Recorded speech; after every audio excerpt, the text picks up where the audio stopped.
Uy, tagasan ka? Comment ka naman sa baba kung tagasaan ka. Malay mo, ikaw na yung susunod natin na mabigyan ng libreng electric hand mixer. Pero syempre, mag-PM ka sa akin ng complete details mo, oo, para ma-deliver natin. Diyos ko po, hindi pwedeng puro post lang tayo. Kailangan magparamdam kayo para makakarating sa inyo yung libreng electric hand mixer, di ba? Okay, yung nilagay natin, isikim milk yan, harina, tapos asukal. So kung mapapansin nyo, parang ang dami-dami naman ng asukal kasi itong gagamitin nating cocoa powder ay mapait as in unsweetened.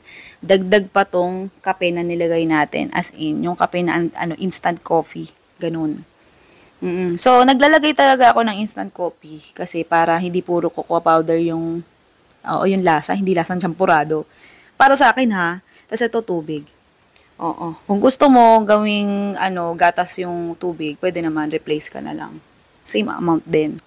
Oo, yun kasi napansin ko. Nagtatry-try din ako dyan. Siyempre, sariling recipe lang kasi natin to eh. Trial and error. Ganun talaga.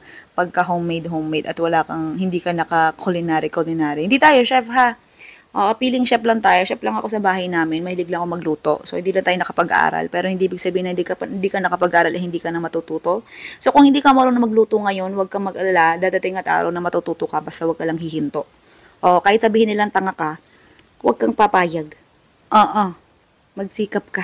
Okay, ganyan lang pagluto niyan. Pwedeng mahina apoy, pwedeng malakas. Tapos, lutuin mo lang siya hanggang sa lumapot. Kung mapapansin nyo, habang naluluto yan, mas nagiging dark yung kulay. Pag hilaw pa, mas light ang kulay. Pero habang naluluto, mas nagiging dark. Mapapansin nyo yun. So, ayun, yung sinasabi ko na yun sa inyo, lang yun, nakabase lang yun sa experience ko. Oo, hindi sa pinag-aralan. Okay. Ayan, tapos, ang texture niya, kung ano yung lapot niya nung mainit, yun din yung lapot niya pag lumamig. So, kung gusto mo mas malapot siya, kung chocolate ganache ang kailangan mo, ang gawin mo lang, dagdagan mo yung amount ng harina. Oo. Tapos, mas tagalan mo siyang lutuin. Ganon.